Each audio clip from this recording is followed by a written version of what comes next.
Now we begin the news with political matters in Rivers, as the Chief Judge of the state, Justice Simeon Amadi, has declined the State Assembly's request to set up an investigative panel to probe Governor Siminalayi Fubara and his deputy, Ngozi Nma-Odu.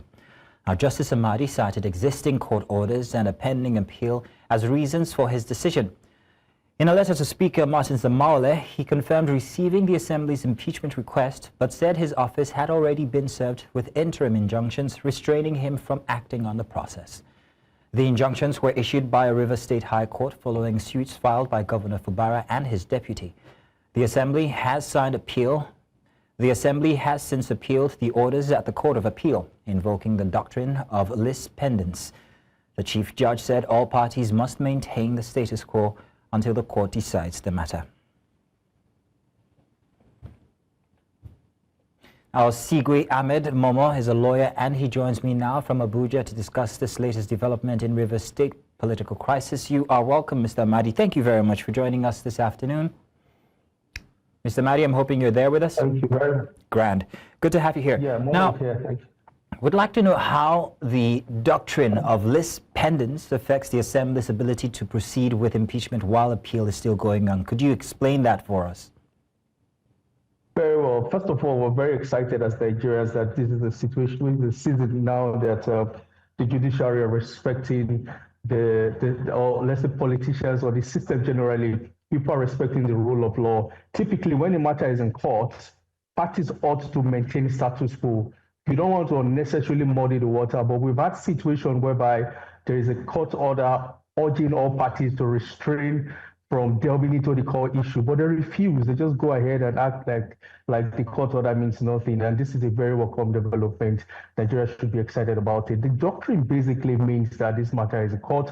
Parties shouldn't take further steps. And just hearing now that the Chief Judge of Rivers State is holding on to this very sacred judicial practice, norm, and culture, I think this is a reason why many Nigerians should smile.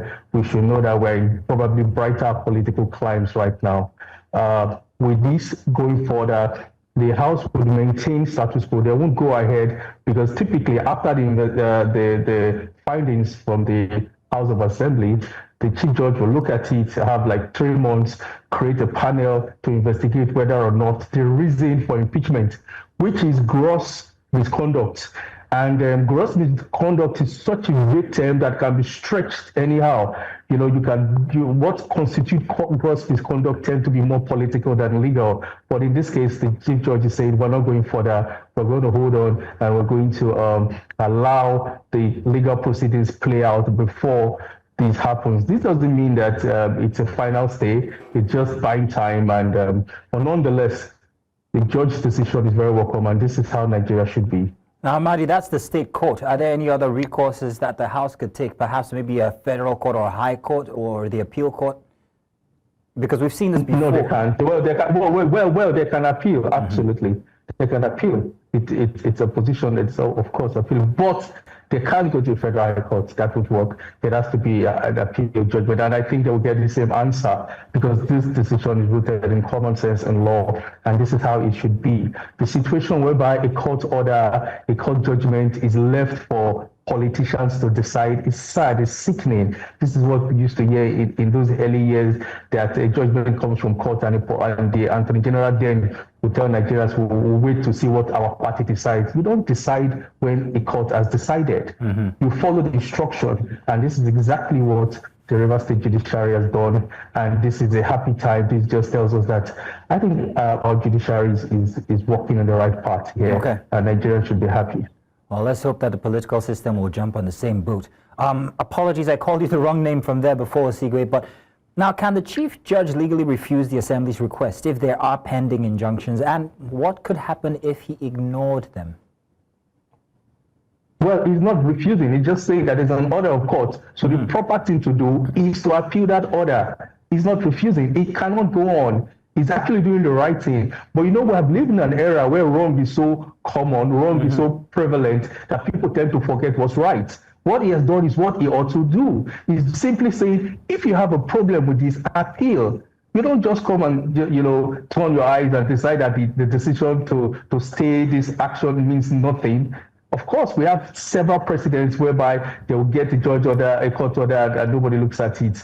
But this is not the situation here. This is a very happy time. And what it can do, not the House can probably go ahead, but I don't see how they can jump because this is constitutional. If the Constitution was silent about, the Chief Judge setting up the panel, then there'll be an issue. The Chief Judge has to set a 7-man panel. He has the duty. It cannot be bypassed. There's absolutely nothing for them to do except to go on appeal. And I guess they'll be going on appeal very shortly. And I can almost assure you about the vetted man. Osigwe, so if they do appeal, yes, please. I beg your pardon. If they do appeal, if the Court of Appeal upholds or overturns the injunction, what are the next legal steps for both the Assembly and the governor? Oh yes, the instant the court, if the injunction is if it's upturned, the Chief Judge would then now constitute the 7-man panel that would now question whether indeed the findings of the House that there is gross misconduct is true, is valid. That's the next position, and I think they have about 3 months to do that. So, but before we get into that stage, before we start asking whether indeed your accusation against Governor Fubara is valid or not, you have to go to the House and vote and stay these proceedings. And I think that we would most likely have the same answer from the Court of Appeal and the Supreme Court. We're in an era whereby judgment of court starts and they seem to count. And I feel like there's a new tide in the judiciary. I'm quite optimistic about this. Okay, so Osigwe, I'm wondering if there are any cases where chief judges had halted impeachment processes and how that influenced the situation then. I beg your pardon, did you mind repeating this? Have there been any other cases where chief judges overturned these processes, and what was the influence on the situation then?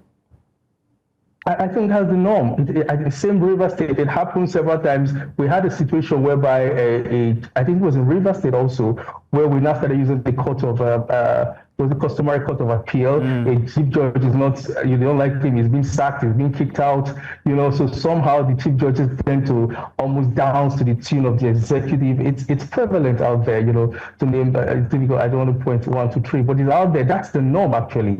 As soon as the executive governor is not, the chief justice of the state or the chief judge of the state is not willing to dance to the tune of the executive governor, then you start seeing situations whereby, then again, another issue is he who pays the piper. Sometimes the unnecessarily mixing of the executive power when you start giving governors, maybe you're being very kind to them, you give them cards, and also people feel like there's been muddying of the waters. Maybe there is a way the governor tend to have the chief judge at his behest, but this kind of shows us a clear distinction of power. It happens so much there, quite frankly, many times, because the reason for this is that the legal question, which is gross misconduct, sometimes is laughable. There are some things that you have to ask, what exactly constitutes gross misconduct? It's a question that legally hasn't been answered, in my opinion, and fairly speaking, you have to do something that is so abhorrent, so wrong, so distasteful that a common man will say, this is terrible. But that's really not the case. Sometimes they have really nothing on the governor. It's a matter of, like in Fubara's case, we know what is constituting gross misconduct. Osigwe, yes. Tell you what, we only have a few minutes for this conversation, but I feel that there's plenty more to discuss. So what I'm going to do is invite you over the weekend for a robust conversation on Breakfast Extra, and I hope that you will accept our invitation.